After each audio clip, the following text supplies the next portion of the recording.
Shalom Ouvracha, bonjour à toutes et à tous. À l'occasion de cette fête de Pessah, je voudrais vous inviter à une réflexion sur le sens de la liberté. Parce que vous savez que la fête de Pessah est appelée par nos sages Hag HaCherut, la fête de la liberté, et aussi répondre à la question, sommes-nous véritablement sortis d'Égypte? Alors, la question qui va aussi se poser, c'est à propos de cette mystérieuse phrase qu'on dit lors du soir du Seder, à savoir, Ilu HaKadosh Baruch Hu lo haya motzi et avotenu miMitzrayim, haynu adayin ovdim leparo b'Mitzrayim. Ça veut dire que si HaKadosh Baruch Hu n'avait pas sorti nos ancêtres d'Égypte, eh bien, nous-mêmes, nous serions encore esclaves à Pharaon en Égypte. Alors c'est très très curieux, parce que on sait très bien que Pharaon, il est mort et enterré déjà depuis des millénaires. C'est pareil pour l'Égypte. L'Égypte qu'on connaît aujourd'hui, ça n'a rien à voir avec la civilisation de l'Égypte de l'époque sous laquelle nos ancêtres étaient en esclavage. Ça aussi, c'est mort et enterré. Qu'est-ce qui reste de cette Égypte? Il reste 3 pyramides et quelques ustensiles archéologiques et quelques statues. Mais c'est sûr et certain que la civilisation d'Égypte de l'époque n'existe plus. Donc qu'est-ce que ça veut dire que nous serions encore esclaves à Pharaon et en plus en Égypte? Aussi, il y a une autre phrase aussi dans la Haggadah qui est un petit peu curieuse, c'est quand on dit que Kol echad tzarich lirot et atzmo keilu hu yatsa miMitzrayim. Ça veut dire que chacun doit se voir comme si lui-même était sorti d'Égypte. Là aussi, c'est curieux. Qu'est-ce que ça veut dire qu'il est sorti d'Égypte? On est en 2015, l'Égypte, comme on l'a déjà dit, c'est déjà mort et enterré depuis des millénaires. Alors, pour répondre à cette question, à cette énigmatique, il va nous falloir en fait expliquer plus profondément 3 notions, à savoir Paro, Pharaon, qu'est-ce que ça représente le Pharaon d'Égypte, et aussi Mitzrayim, l'Égypte, et enfin l'esclavage. De quel esclavage est-ce qu'on parle plus profondément? Alors, commençons tout d'abord par Paro, d'après l'ordre. Pharaon signifie en hébreu en fait mettre à nu. En fait, la volonté de Pharaon, c'était de mettre à nu en fait toutes les défenses humaines, les défenses de morale, pour pouvoir y pénétrer toute l'impureté et toute l'immoralité possible et imaginable. Les sages nous expliquent que dans chaque génération, le Yetzer Hara, le Malach HaMavet, qui est l'ange de la mort, le Satan, va s'incarner dans chaque génération en un homme. Cet homme est un homme très très cruel, en fait, l'homme qui va être le plus cruel en fait de sa génération, il va véritablement incarner le mal, incarner le Yetzer Hara, le Malach HaMavet. Donc au bout d'un moment, en fait, j'ai presque envie de dire que cette personne n'aura plus de libre arbitre. C'est-à-dire qu'il aura tellement choisi le mal, tellement choisi de faire des actes de cruauté dans sa vie, qu'au bout d'un moment, c'est carrément le Yetzer Hara, l'ange de la mort, qui va l'habiter. Effectivement, Pharaon était terriblement cruel. Le Midrash nous dit que vers la fin de l'histoire en fait, de la sortie d'Égypte, il a eu la lèpre. Et quand il a eu la lèpre, eh bien, ses sorciers et ses médecins lui ont dit que pour guérir de cette lèpre, il fallait qu'il se baigne dans du sang de bébé. Et qu'est-ce qu'il faisait? Il égorgeait 250 bébés le matin et 250 bébés le soir pour pouvoir se tremper dans des baignoires de sang de bébé. Vous voyez, la cruauté, c'était quelque chose d'absolument incroyable.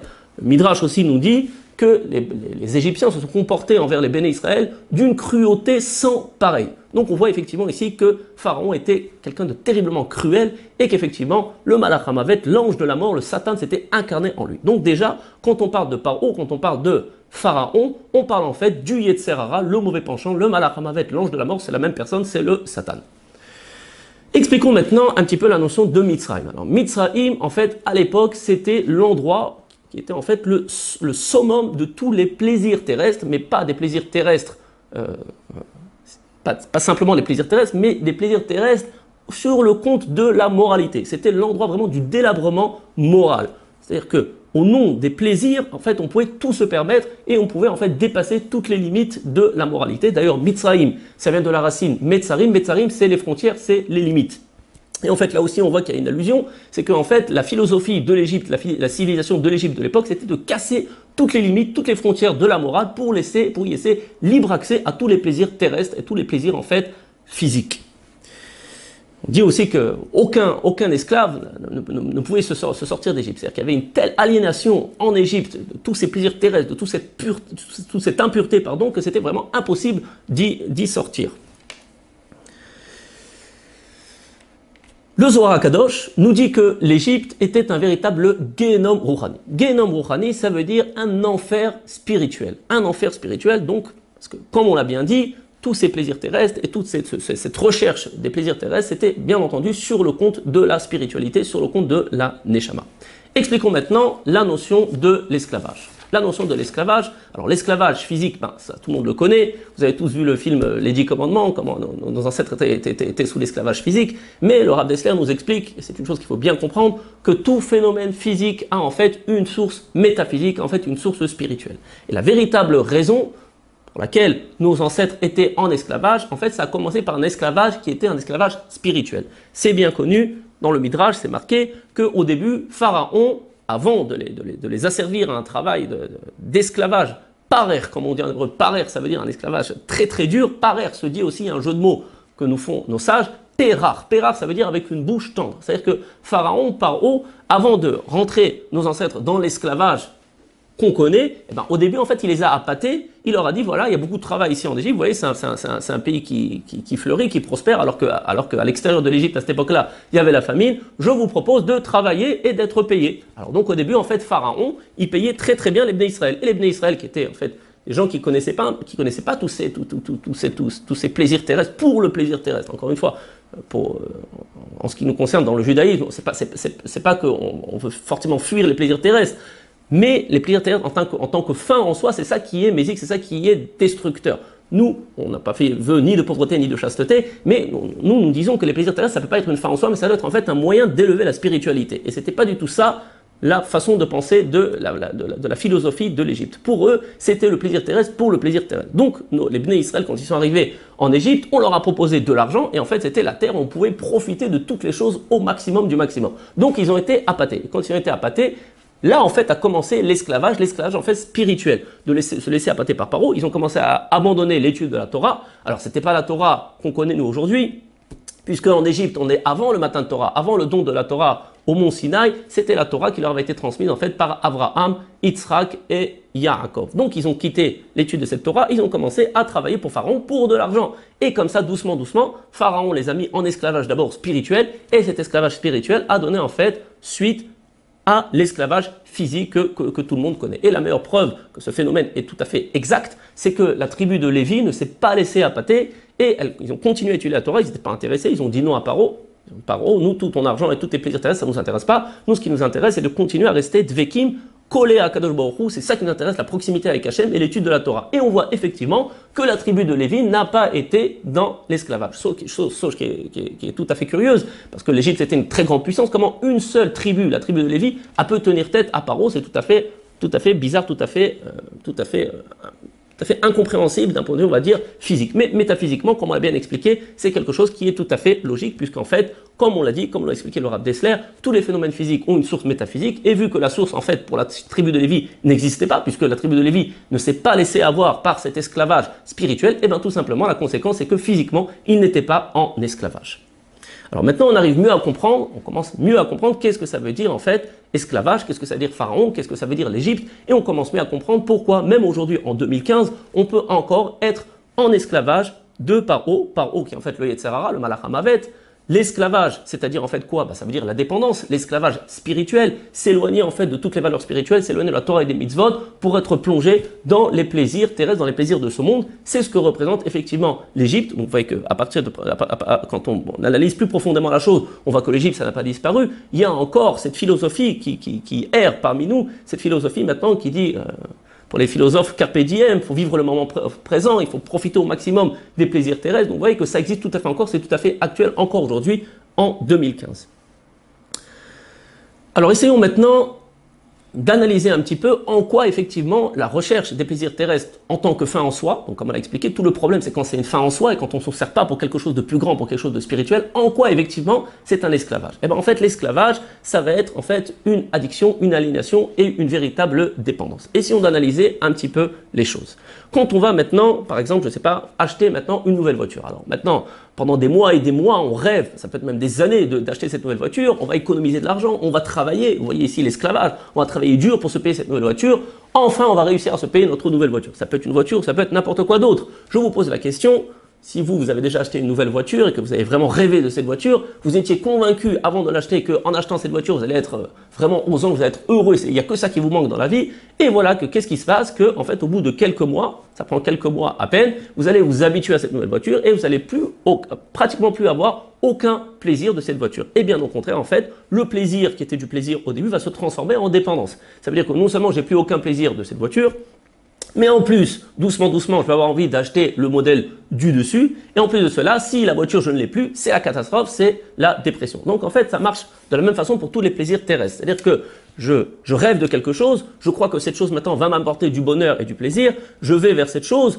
Quand j'arrive à l'atteindre, en fait, ça dure à peine quelques mois, le plaisir que ça me procurait, et ensuite je m'y habitue, ça me fait plus aucun plaisir, j'ai encore envie d'autre chose, et en fait ça m'a pas du tout assouvi. Comme le dit Souchon pour ceux qui connaissent, dans Full Sentimental, dans sa chanson, on nous fait croire que le bonheur c'est d'avoir, d'en avoir plein nos armoires, dérision de nous, dérisoire. Vous voyez que les penseurs, même les chanteurs, même des goïms, ils se sont rendus compte de ce phénomène. Qu'en fait c'est un véritable leurre, cette course au plaisir terrestre, au plaisir matériel, c'est un véritable leurre, mais ça ne veut pas dire qu'on n'est pas pris dans cet esclavage. C'est un véritable esclavage et une dépendance. Alors ça c'est pour ceux qui arrivent effectivement à obtenir ce qu'ils veulent. Mais imaginez-vous maintenant qu'une personne, elle rêve toute sa vie de plaisir terrestre et elle n'arrive pas à obtenir ce qu'elle veut. Parce que tout le monde ne peut pas forcément réussir entre guillemets dans la vie, enfin dire d'un point de vue matériel. Alors ces personnes-là, elles vont rester frustrées toute leur vie en pensant que jamais ils pourront se payer telle ou telle chose et ils vont se sentir mesquins, comme on dit, ils vont se sentir vraiment comme des pauvres gens. Maintenant, les gens qui arrivent à se le payer, comme on l'a dit, très très vite, ils s'habituent et ils ont plus de plaisir de ça, ils ont envie encore d'autre chose.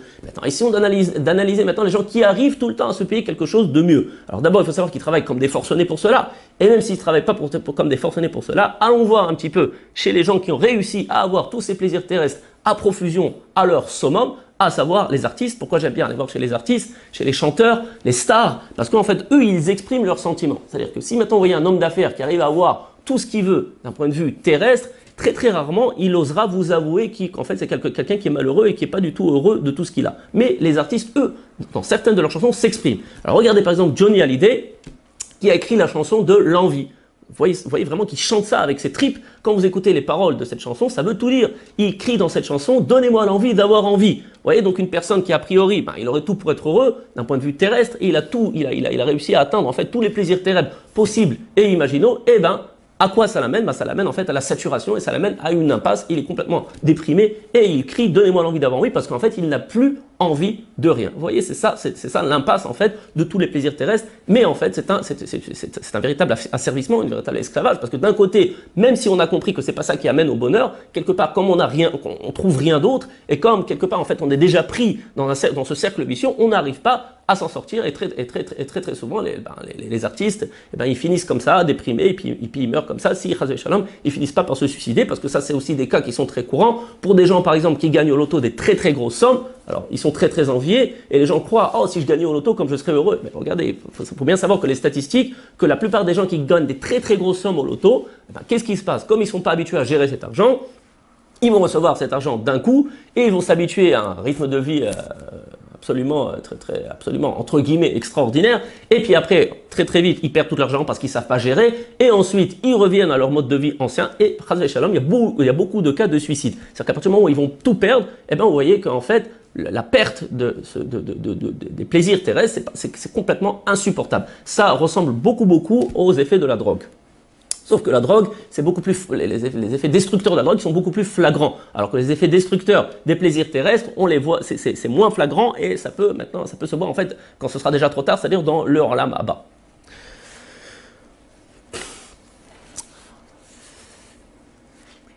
Parlons maintenant un petit peu d'une belle parabole qui nous a été donnée par le Rav Lasri. Le Rav Lasri qui est un grand conférencier ici en Israël. Une belle parabole aussi qui va aussi bien illustrer cette idée. Il y avait un petit garçon qui revenait de l'école et qui dit à son papa, « Papa, j'ai très faim, s'il te plaît, fais-moi à manger. » Et son papa lui dit, « Ah, t'as faim, il n'y a pas de problème, attends une seconde, monte dans la voiture. » Et il l'amène à Euro Disney. Il le fait monter dans un grand 8 qui fait des tours et des manèges et des trucs. Bon, le gosse, il est très impressionné, c'est vrai que c'est sympathique, c'est très excitant tout ça. Et pendant un certain moment, c'est vrai qu'il en oublie qu'il a faim. Alors son père il voit qu'il est content, bon après on a fini le tour de manège, le père dit alors comment ça va, c'était bien, alors le fils dit oui papa c'était super, mais j'ai faim, j'ai toujours faim. Bon, le père dit, attends, bouge pas, il n'y a pas de problème. On rentre à la maison, il rentre à la maison, il appelle Ikea et il change tous les meubles de la maison. Regarde mon fils, comme c'est beau, regarde, un nouveau canapé, une nouvelle bibliothèque, regarde comme c'est beau, un nouveau lit pour toi. Alors, ça te plaît, t'es content mon fils? Le fils, il dit, oui papa, c'est très beau, ça me plaît beaucoup, mais j'ai toujours faim papa. Alors, vous avez bien compris la parabole. La Neshama, elle nous crie sans arrêt, j'ai faim, je veux de quelque chose, j'ai besoin de quelque chose, d'accord? Un être humain qui a envie de rien, c'est pas un être humain qui est en bonne santé, c'est un être humain qui est en dépression. Quand on est en bonne santé, on a envie de quelque chose, on a envie de vivre, on a envie de vivre intensément, c'est quelque chose qui est tout à fait normal, ça vient de notre Neshama. C'est notre Neshama qui nous crie, j'ai faim. Mais la question est de savoir de quoi est-ce qu'elle a faim. Nous, on vient maintenant et on va la nourrir de plaisirs terrestres, de plaisirs qui sont des plaisirs en fait matériel. Et en fait, c'est pas ça qu'elle veut, c'est pas du tout ça qu'elle veut. La Neshama veut des plaisirs spirituels, veut des plaisirs de proximité avec Akadosh Baruch Hu, et nous on lui donne en fait une nourriture qui ne va pas du tout la rassasier. Alpi Machal, une autre parabole qu'on donne à propos de cela, c'est, imaginez-vous maintenant un paysan qui se mariait avec une princesse, la fille d'un roi donc qui a grandi maintenant dans le palais royal, qui a été habitué à tout ce qu'il y a de plus somptueux, de plus excellent. Et puis ce paysan, c'est quelqu'un en fait qui s'est enrichi et il se marie avec la fille du roi. Il voit qu'elle est terriblement malheureuse. Alors il essaie de lui faire plaisir. Ah, il lui achète une belle robe, il essaie de lui faire des bons repas, il essaie de refaire toute la peinture de la maison. Mais la fille du roi, quoi qu'il pourra faire ce pauvre paysan, même s'il s'est enrichi, ça n'arrivera jamais au niveau auquel elle a été habituée, donc elle restera toujours malheureuse. Cette parabole a été donnée par le Ramchal, Rabbeinu Moshe Chaim Luzzatto, l'auteur du Mesilat Yesharim, qui nous dit que de là, on voit en fait qu'il y a véritablement une neshama, il y a une âme pour l'homme.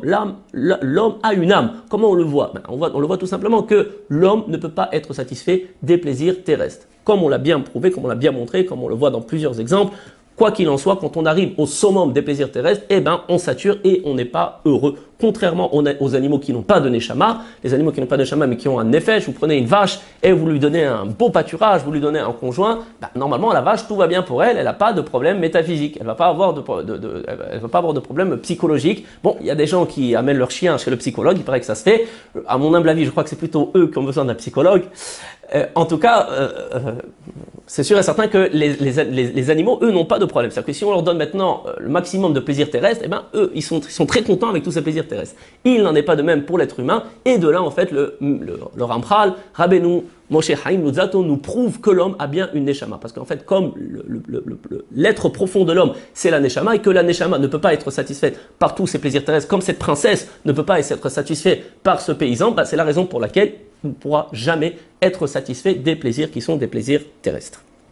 Alors maintenant, qu'on a un peu expliqué tout ce principe d'esclavage, d'aliénation des plaisirs terrestres, qu'est-ce que la Torah nous propose? Parce que il faut bien savoir que la Torah, bien entendu, nous ordonne de sortir de ce cercle vicieux, nous ordonne de sortir de ce système, qui est le système en fait qui appartient au Goïm. Et elle nous dit, Zachor et Tayom Hazeh Asher Atzatem Mitzrayim, souviens-toi de ce jour-là, ce jour où tu es sorti d'Égypte. Mais de quoi est-ce qu'il faut se souvenir? L'Égypte, maintenant on a expliqué, c'est pas l'Égypte physiquement, parce que moi je suis pas sorti d'Égypte, moi je suis né en 1995, ça n'a rien à voir avec l'Égypte.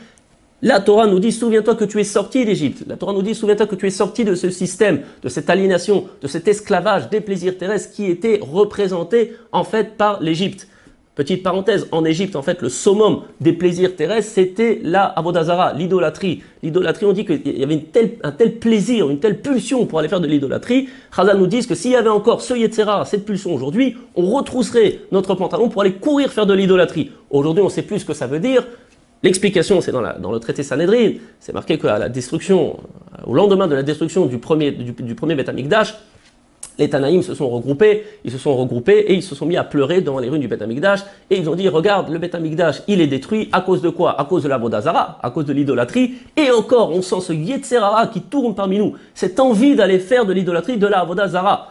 Ils ont dit, sûrement que maintenant c'est un Etratzon, c'est un moment de miséricorde, parce que pareil, comme un papa qui vient de donner une tannée à son fils, comme un Kadosh Baruch Hu donne une tannée à Israël, après avoir donné cette tannée, c'est sûr certain qu'Akadosh Baruch Hu est Merahem, il a pitié comme un père. Je ne sais pas si ça vous est déjà arrivé, mais moi, quand il m'est arrivé, ça m'arrivait très rarement de taper mes enfants. Une fois que je les ai tapés, je les vois pleurer, j'ai encore plus mal qu'eux. Vous voyez, c'est pareil. Il y a des choses qui sont tout à fait similaires entre Akadosh Baruch Hu et le peuple d'Israël, entre un père et ses enfants. Donc là, ils se sont dit, c'est sûr et certain qu'Akadosh Baruch Hu, il va entendre nos prières. Donc ils se sont mis à prier Hachem que Hachem leur livre en fait ce Yetzer Hara, ce mauvais penchant de la Avodah Zara, de l'idolâtrie. Et effectivement, Kadosh Baruch Hu a répondu à leur prière. Ils ont livré ce Yetzer Hara, ce mauvais penchant de l'idolâtrie, et ils l'ont tué. Ils l'ont tué, c'est marqué dans la Gemara que son cri s'est fait entendre d'un bout du monde à l'autre. Et effectivement, la conséquence de cela, c'est qu'aujourd'hui, quand on parle d'Avodah Zara, ben, on ne comprend pas qu'est-ce que ça veut dire. Quel plaisir est-ce qu'on peut avoir à se constater devant les statues. La Avodah Zara en Égypte a amené au pire des immoralités. Il y avait une Avodah Zara qui s'appelait le Moler, qui consistait à brûler ses propres enfants. Vous vous rendez compte, c'est quelque chose de complètement incroyable. Et pourtant, les Bnei Israël étaient eux aussi pris dans cet esclavage et dans cette aliénation de la Avodah Zara, puisque quand les Bnei Israël sont passés, que la mer s'est ouverte et que la mer allait se refermer contre les Égyptiens, ben là, il y a l'ange des Égyptiens qui est monté vers Akadosh Baruch Hu, il leur a dit: pourquoi est-ce que tu vas sauver le peuple d'Israël? Est-ce que tu vas tuer les Égyptiens? Elou Ovdei Avodah Zara, ve Elou Ovdei Avodah Zara. Ceux-là, ils ont fait l'Avodah Zara et ceux-là aussi font l'Avodah Zara. On voit bien de ce midrash que les Bnei Israël aussi étaient plongés dans l'Avodah Zara et qu'en fait, cette Avodah Zara a amené au pire des immoralités. Alors aujourd'hui, Baruch Hashem, on n'a plus ce Yetzer Hara de l'Avodah Zara parce qu'effectivement, il a été tué par Hazal. Pour vous finir la petite histoire, dans Sanhedrin, c'est marqué que quand ils ont vu qu'ils ont réussi à venir à bout de ce Yetzer Hara de l'Avodah Zara, ils se sont dit: bah écoutez, puisque maintenant c'est un Etratzant, c'est un moment de miséricorde, prions à Kadosh Baruch Hu pour qu'il nous livre aussi le Yetzer Hara des Gilou et Arayot, des relations interdites, et comme ça terminé, on en a fini avec le Yetzer Hara. Effectivement, ils ont prié à Kadosh Baruch Hu et Kadosh Baruch Hu leur a livré le Yetzer Hara des relations interdites, de toute l'attirance entre hommes et femmes, et ils l'ont emprisonné dans un premier temps, et le lendemain matin, il y avait un homme qui était malade et qui avait besoin d'un œuf qui avait été fraîchement pondu, du matin même. Et on cherche plus d'œufs. Pourquoi plus d'œufs? Eh bien, parce que le coq, il voulait plus aller avec la poule. Il n'y avait plus de reproduction. Chazal se sont dit: si on laisse les choses comme ça, c'est la catastrophe. C'est la catastrophe, il y aura plus, l'humanité touchera sa fin parce qu'il n'y aura plus de reproduction. Donc ils se sont dit: bah alors qu'est-ce qu'on fait? C'est quand même dommage. Maintenant qu'on l'a attrapé, qu'on l'a emprisonné, c'est dommage de le laisser repartir comme ça. Alors c'est marqué dans la Gemara, Kahlou et Tenav. Kahlou et Tenav, ça veut dire ils lui ont bleuté les yeux littéralement. Le kral, c'est ce que mettaient les femmes sous les yeux pour se maquiller. Ça veut dire qu'en fait, Rachid nous explique qu'ils l'ont affaibli. Et qu'est-ce que ça veut dire qu'ils l'ont affaibli? En fait, ils ont annulé le Yetzer Hara de toutes les attirances sexuelles en ce qui concerne la proche famille. Donc on voit effectivement aujourd'hui que normalement, je vous dis encore une fois normalement, il y a des déviations, il y a des perversions partout, mais de façon normale, un père, il ne va pas avoir de pulsion et d'attirance vers sa fille, et une fille vers le père, vice versa. Frères et sœurs aussi, c'est pareil. La maman avec son fils et le fils avec la maman, normalement, il n'y a aucune pulsion. Heureusement, Baruch Hashem, de ça au moins on a été sauvé. Mais si vous raisonnez de façon logique, a priori, pourquoi est-ce qu'il n'y aurait pas de pulsion? La pulsion sexuelle, c'était quelque chose de tout à fait irrationnel. Donc finalement, si je ne sais pas moi, quelqu'un, sa mère c'est Miss Monde, pourquoi est-ce qu'il ne serait pas attiré? Donc on voit ici bien que en fait c'est grâce à Chazal, grâce à l'intervention de Chazal, qui nous est ramené donc dans le traité Sanhedrin, qui ont affaibli le Yetzer Hara, que Baruch Hashem, au moins ça, on n'a pas ce problème. Alors encore une fois, des gens, quelquefois, par perversion, on peut y arriver à ça, mais de façon normale, normalement, il n'y a pas ce problème. Alors, revenons maintenant plus précisément à notre sujet, à savoir qu'est-ce que la Torah nous propose maintenant pour nous sortir de tout ce cercle vicieux de plaisir terrestre. Qu'est-ce qu'elle nous propose à la place? Alors, c'est marqué dans le verset Ba'avurze asali Hashem betseeti mi Mitzrayim. Ba'avurze, pour cela, Akadosh Baruch Hu m'a fait sortir d'Égypte. Pour cela, Rashi nous explique Ba'avur she'akayem et mitzvotam, pour que j'accomplisse ces mitzvot. Vous voyez, on n'a pas été sorti d'Égypte pour aller à la plage, ni pour aller au ski, mais pour faire les mitzvot. Mais alors, si c'est comme ça, vous allez me demander, vous allez me poser la question que mon fils m'a posée, il n'y a pas longtemps, il a fait la bar mitzvah, Baruch Hashem. Il m'a dit: mais papa, alors si c'est comme ça, alors ça veut dire qu'on est sorti de l'esclavage de Pharaon, mais on n'est pas vraiment on n'est pas vraiment libre, parce qu'on est sorti de l'esclavage de Pharaon pour entrer dans l'esclavage d'Akadosh Baruch Hu, puisqu'on est obligé de faire les 613 mitzvot. Donc bon, c'est sûr que dans l'esclavage d'Akadosh Baruch Hu, on a quand même des meilleures conditions, mais finalement, on n'est pas vraiment des hommes libres. Après réflexion, parce que c'est quand même une question qui était une bonne question qui m'a demandé réflexion, je lui ai dit: mon fils, écoute, l'esclavage de Paro, en fait, Paro a mis en esclavage notre Yetzer Hatov, notre bon penchant, notre véritable volonté, parce que la véritable volonté de chaque juif, c'est d'être quelqu'un de bien, d'être quelqu'un de moral, de faire la volonté d'Akadosh Baruch Hu, de faire du chesed, de faire du bien avec son prochain. Mais il est prisonnier de son Yetzer Hara. C'est ce qu'on dit à Yom Kippour, Ribono Shel Olam, maître de l'univers. Tu sais que notre volonté profonde, c'est de faire ta volonté. Mais le Yetzer Hara, il est toujours là en train de nous inciter à faire des bêtises. Au fond de nous, on sait très bien que c'est pas bien. Donc c'était ça l'esclavage de Paro. Alors que l'esclavage, entre guillemets, d'Akadosh Baruch Hu par les 613 mitzvot, c'est pas un véritable esclavage, puisque grâce à ces 613 mitzvot, on arrive à être ce qu'on voudrait vraiment être. Je m'explique tout de suite. Au nom du Rambam Maïmonide dans les Shmoneh Prakim, qui est une introduction au Pirkei Avot, Le Rambam nous explique là-bas, dans les Shmoneh Prakim, que en fait, toutes les 613 mitzvot sont un moyen de travailler nos midot, sont un moyen de travailler nos mauvais traits de caractère, qui sont en fait le véhicule de toutes ces aliénations, de tout cet esclavage du Yetzer Hara. Par exemple, le Rambam nous dit, la mitzvah de la tzedaka est là pour nous aider à travailler la mida de l'avarice, de la kamtsanout. Là, par exemple, toutes les interdictions sexuelles sont là en fait pour nous aider à prendre du recul par rapport aux plaisirs, à ces plaisirs maintenant qui sont des plaisirs terrestres. Encore une fois, on n'a pas fait ni vœu de pauvreté, ni vœu de chasteté, mais nous devons réussir à maîtriser ces plaisirs pour s'en servir et pas pour que ce soit eux qui se servent de nous. Donc en fait, en réalité, en accomplissant les 613 mitzvot, et c'est vrai qu'à ce niveau-là, on a une obligation de les accomplir, mais c'est en accomplissant ces 613 mitzvot qu'on va devenir véritablement des hommes libres en fait, de faire ce que véritablement nous voulons faire, de faire ce qui est moral, de faire ce qui est bien, d'être quelqu'un, tout simplement d'être quelqu'un de bien. Chazal nous dit à ce propos, Ezeu ben Chorim, qui est le véritable homme libre, Aosek Batorah, celui qui est affairé à l'étude de la Torah. Donc vous voyez que ce n'est pas seulement l'accomplissement des mitzvot, pour les hommes c'est aussi l'étude de la Torah. Donc en fait ce que va nous proposer la Torah, c'est en fait de rentrer maintenant dans une nouvelle maréchet, dans un nouveau système, par la Torah et par les mitzvot, qui va réussir à nous hisser au-dessus de la matérialité, de la maîtriser et de s'en servir pour s'élever spirituellement. Et bien entendu, la Torah nous propose toute cette Torah, toute cette mitzvot avec énormément de plaisir. Parce que si on fait la Torah et les mitzvot comme il se doit, comme il faut, normalement on doit avoir énormément de plaisir à faire cela. Donc en fait, notre libre arbitre ne va pas consister à choisir entre le plaisir ou le déplaisir, c'est-à-dire entre les plaisirs terrestres ou alors les déplaisirs, des contraintes de la pratique de la Torah, pas du tout. Notre libre arbitre en fait consistera à choisir entre quel plaisir, le plaisir spirituel, par la Torah et les mitzvot qui va nous rapprocher d'Akadosh Baruch Hu, ou alors les plaisirs matériels qui sont une véritable aliénation et un véritable esclavage, comme on l'a déjà assez bien expliqué. C'est ça en vérité notre libre arbitre, parce qu'il faut bien savoir que la nature de l'homme est de fuir le déplaisir et de courir après le plaisir. C'est tout à fait normal, c'est pas quelque chose qu'il faut changer, mais c'est simplement quelque chose qu'il faut savoir canaliser. Encore quelque chose qui va dans ce sens-là, la Mishnah dans le traité Avot nous dit que Akin'a ve'ateava ve'akavod motzi'im et adam mina olam. C'est dans Avot paragraphe 4, Mishnah 21. Ça veut dire que la jalousie, la teava c'est les désirs terrestres, et le kavod, les honneurs, sortent l'homme du monde. De quel monde est-ce qu'on parle? On parle du monde qu'Akadosh Baruch Hu a créé à la base. Vous savez qu'à la base, le monde, c'était le Gan Eden, c'était le paradis. Dieu, à la base, a créé un monde que pour que les créatures puissent jouir de ce monde. Toutes les souffrances qui sont venues après, en fait, elles sont venues à cause de nos péchés et à cause de nos bêtises.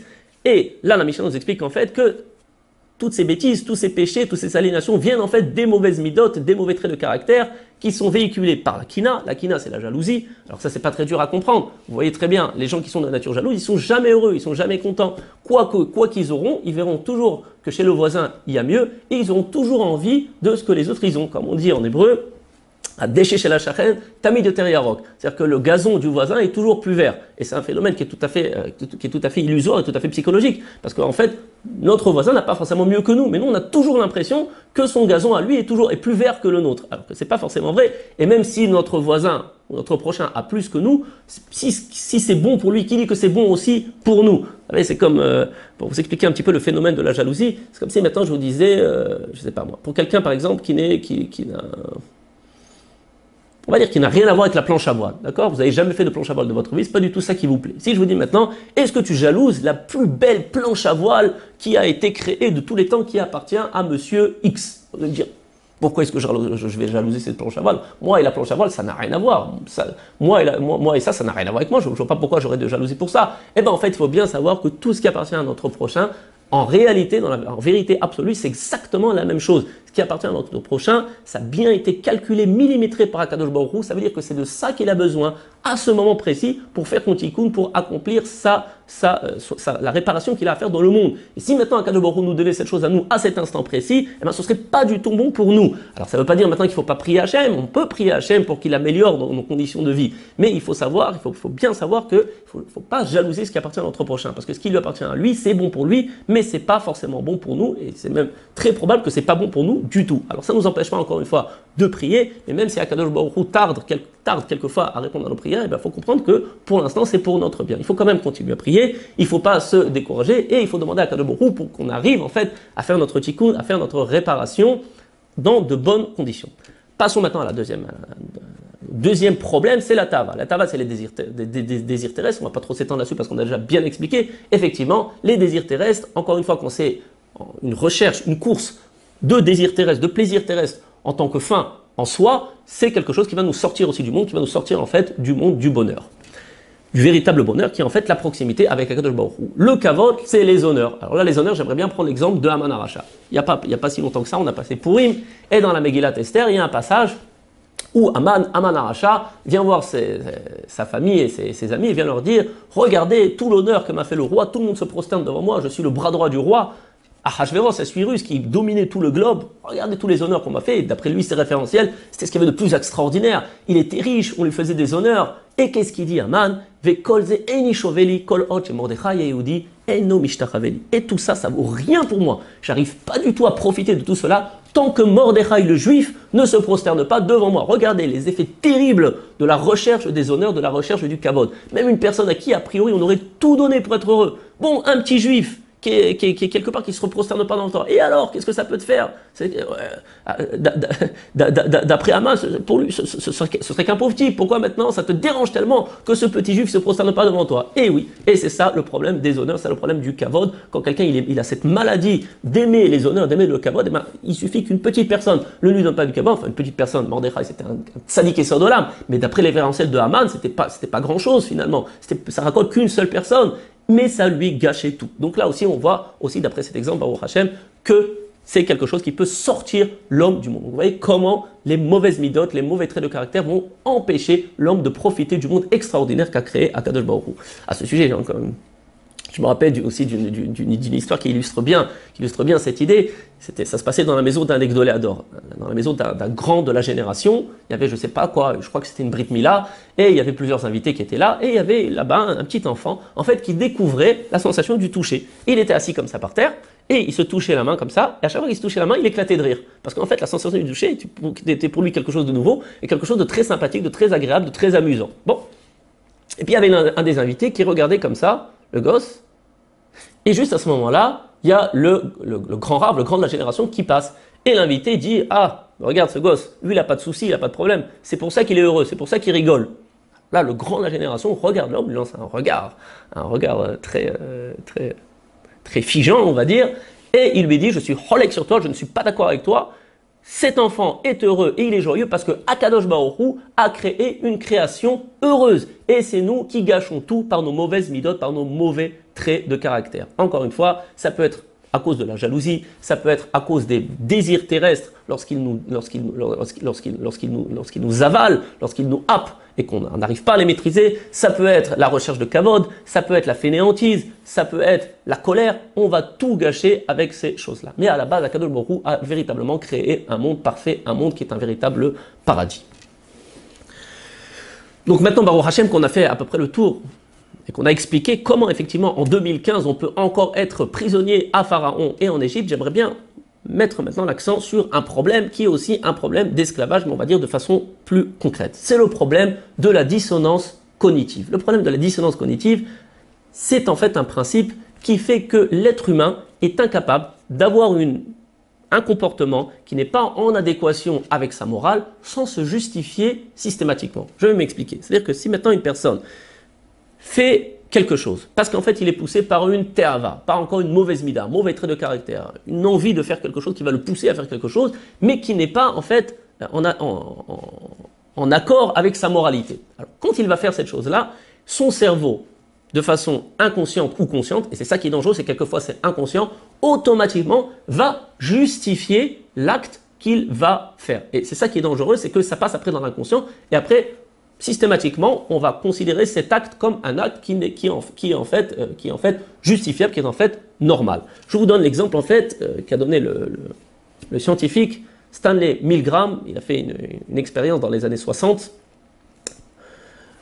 Il a mis une petite annonce dans le journal et il a mis une annonce, voilà, recherche des personnes pour expériences scientifiques. Bon, alors il y a pas mal de personnes qui ont répondu à l'annonce.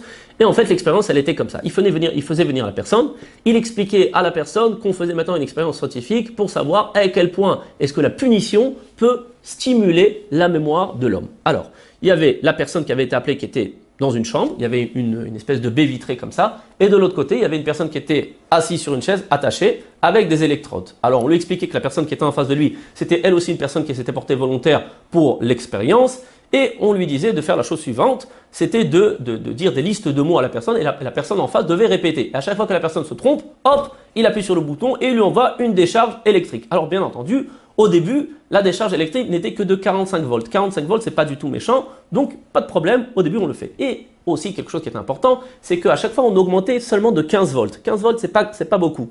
Et à chaque fois on augmente de 15 volts, chaque fois qu'il se trompe. Et on appuie. Alors au début, bon, vous voyez, le type de l'autre côté, bien sûr, c'était un acteur, il n'y avait pas vraiment de courant électrique. Alors on voit qu'au début, bon, ils appuient sans problème, ils n'ont pas de problème de conscience, mais quand ils voient le type qui commence vraiment à avoir mal, on voit des rictus sur son visage, alors là, bon, ils demandent, écoutez, vous êtes sûr qu'il faut continuer, parce que là, le type, il a un peu mal. Alors de temps en temps, il y avait une personne qui venait avec une blouse blanche, qui représentait maintenant l'autorité, qui dit, oui, monsieur, il faut continuer, on est en train de faire une expérience scientifique, il ne faut surtout pas s'arrêter au milieu. Alors en fait, qu'est-ce qui se passait? À chaque fois qu'il rajoutait 15 volts, 15 volts, 15 volts, après on arrivait à des trucs, on arrivait à un voltage qui était tout à fait énorme. Mais en fait, qu'est-ce qui se passait dans la tête de la personne? Dans la tête de la personne, à chaque fois, il y avait la dissonance cognitive qui s'occupait de justifier à chaque 15 volts. Mais en fait, le phénomène, il était inconscient. C'est-à-dire qu'à chaque fois, il se disait, par exemple, bon, après tout, il a été payé pour ça, le type qui est en face de moi. Bon, après tout, c'est pas moi qui ai pris la décision, c'est le type avec la blouse blanche qui m'a dit de faire ça. Et même si la personne avait du mal à se justifier parce qu'elle avait une moralité qui était assez forte, il suffisait que la personne avec la blouse blanche rentre dans la pièce et lui disent non monsieur, il faut continuer l'expérience, et lui donner toutes sortes d'arguments qui étaient complètement tordus pour que la personne se mette à écouter. Et regardez, le résultat de l'expérience est tout à fait frappant. Il y a 100% des personnes qui sont arrivées jusqu'à 300 volts. 300 volts, c'est déjà mortel. C'est complètement incroyable. 100% sont arrivés jusqu'à 300 volts et 65% sont arrivés jusqu'à 450 volts. C'est incroyable. Alors qu'est-ce que vous allez me dire? Que tous ces gens-là qui sont venus, c'était des gens qui étaient immoraux? Pas du tout. C'était des gens à la base, quand ils sont rentrés dans cette pièce, ils avaient une moralité tout à fait normale et humaniste comme le commun des mortels. Mais la dissonance cognitive s'est occupée de faire le travail. Encore une expérience qu'a fait Milgram, qui va aussi nous intéresser, c'est l'expérience avec la grenouille. Il a pris une grenouille et cette grenouille, la grenouille, elles aiment bien l'humidité, l'eau, et elles aiment bien aussi la chaleur. Donc, si maintenant je prends une grenouille et je la mets maintenant dans un endroit où l'eau elle est trop chaude, à partir d'une certaine température, c'est sûr qu'elle va se sauver parce que elle fuit le déplaisir. Mais regardez ce qui se passe. Si je mets maintenant cette grenouille, d'abord, dans un premier temps, dans une eau qui est tiède, température qui lui est agréable.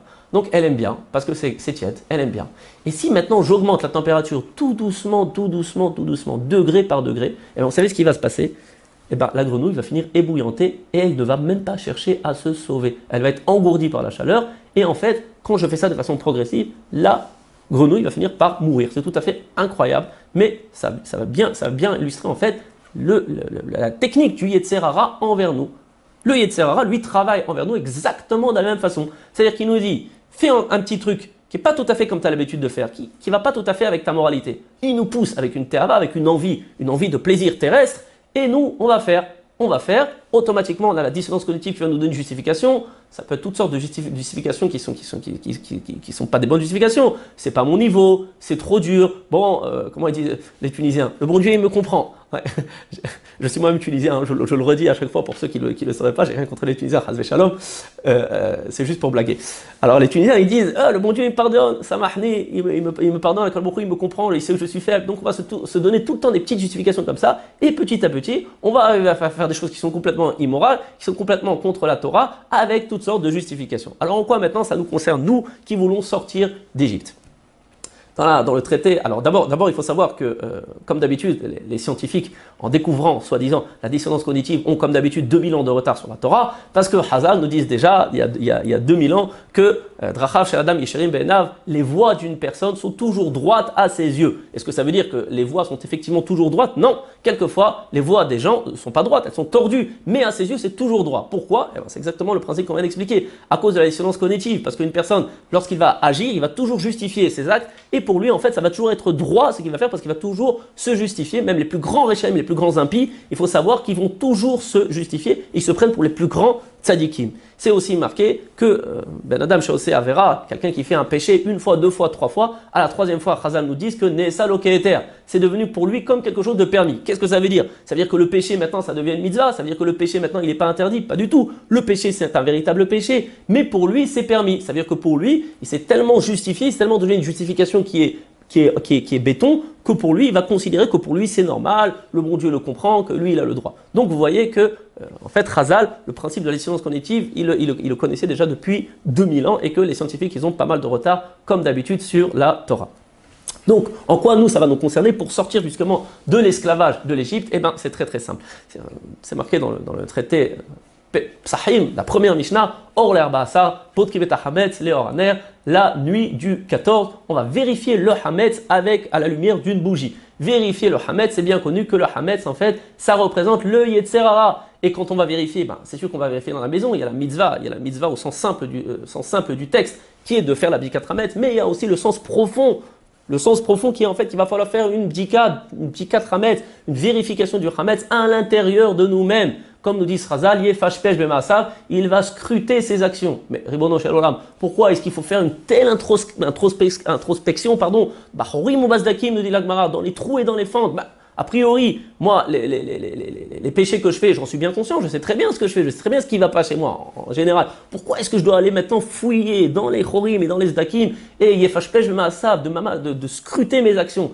Maintenant, Baruch Hashem, qu'on a expliqué la chose, on comprend mieux. Parce qu'à cause de ce phénomène de dissonance cognitive, on a toutes sortes d'actions qui sont en fait des actions qui sont tout à fait corrompues, on ne s'en rend pas du tout compte. Donc si on ne va pas prendre le temps, et le temps, il faut le prendre maintenant, pendant cette période de Pessah, parce que pendant cette période de Pessah, il y a une siyata d'Ishma, il y a une aide du ciel spécial et une aide du ciel même extraordinaire pour réussir à sortir d'Égypte et pour réussir à scruter nos actions et à voir en fait tout ce qui ne va pas, toutes les actions en fait qu'on s'est habitué à faire dans le quotidien et qu'on s'est justifié consciemment ou inconsciemment. C'est ces actions qu'il va falloir scruter pour pouvoir véritablement sortir d'Égypte. Parce qu'il faut bien savoir que quand on voit un péché, une avéra qu'on fait et que c'est quelque chose de flagrant, en réalité, ça n'est que le pic du iceberg. Et comme ça, on peut bien comprendre que quelquefois, quand on réfléchit rétroactivement et on se dit, bon, j'ai fait cette avéra, c'est vrai, c'est pas bien, mais quand on réfléchit bien, on se dit, mais le Yetzirah, il était tellement fort que j'ai pas l'impression que j'avais véritablement le choix. Et bien en fait, ça se peut qu'effectivement, quand on voit que le pic du iceberg, l'action au final, qui était la Avera, que le Yetzirah, il était tellement fort. Mais qui c'est qui lui a donné tellement de force à ce Yetzirah? Et bien en fait, c'est toute la partie cachée du iceberg. C'est toutes ces petites actions qu'on fait et qui sont pas comme ils devraient être, toutes ces petites actions pour lesquelles on a trouvé des justifications et qui ne sont pas du tout d'après le Ruach, d'après la volonté de la Torah et d'après la volonté d'Akadosh Baruch Hu, comme c'est marqué dans la paracha de Ekev, Vaya Ekev Tishme'un et Mitzvotai. Et voici, si vous accomplissez mes mitzvot, alors là, Kadosh Baruch Hu nous promet toutes les bénédictions possibles et imaginables. Mais le mot si vous écoutez mes mitzvot, est dit dans la paracha Ekev. Ekev, ça veut dire si, dans la mesure où, mais ça veut dire aussi talon. Et Rashi, là-bas, nous explique sur place que, en fait, de quoi on parle là-bas?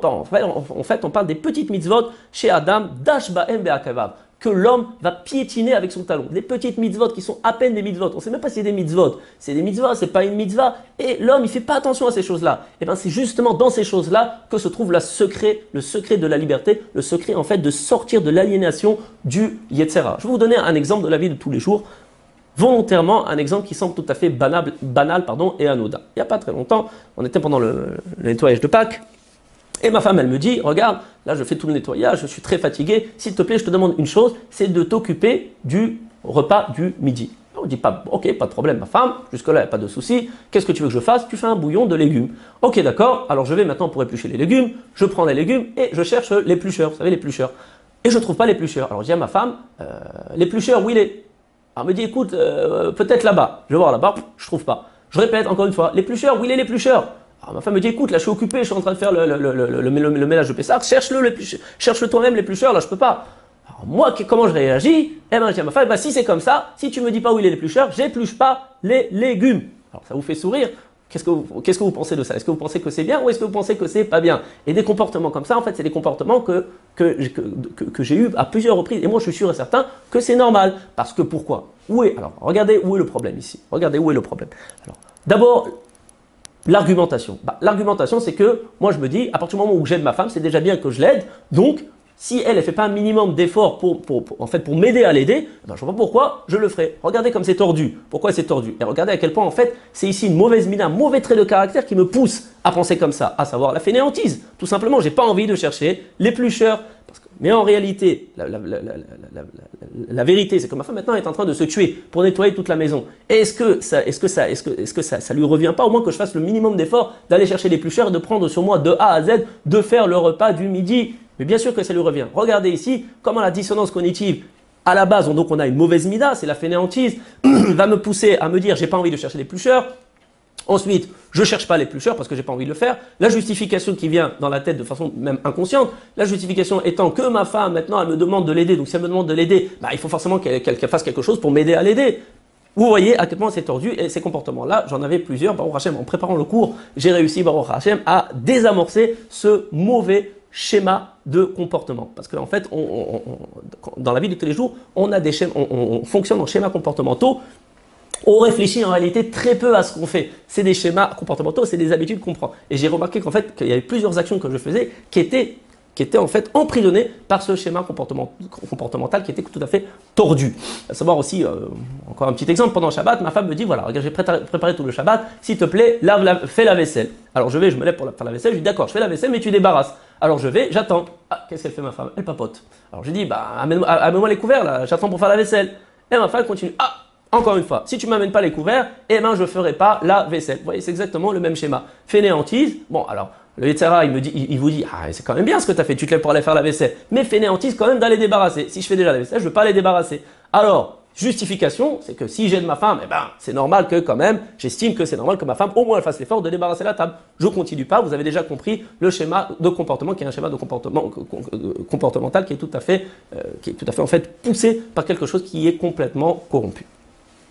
Alors pour conclure, sommes-nous véritablement sortis d'Égypte? Sommes-nous véritablement sortis de l'aliénation du Yetzer Hara qui nous propose en fait toutes sortes de plaisirs faciles? Sortir de ces aliénations, c'est pas dire non au plaisir du Yetzer Hara et c'est tout. C'est dire non au plaisir du Yetzer Hara et dire oui au plaisir spirituel. Maintenant, les plaisirs spirituels sont par l'étude de la Torah, par l'accomplissement des mitzvot.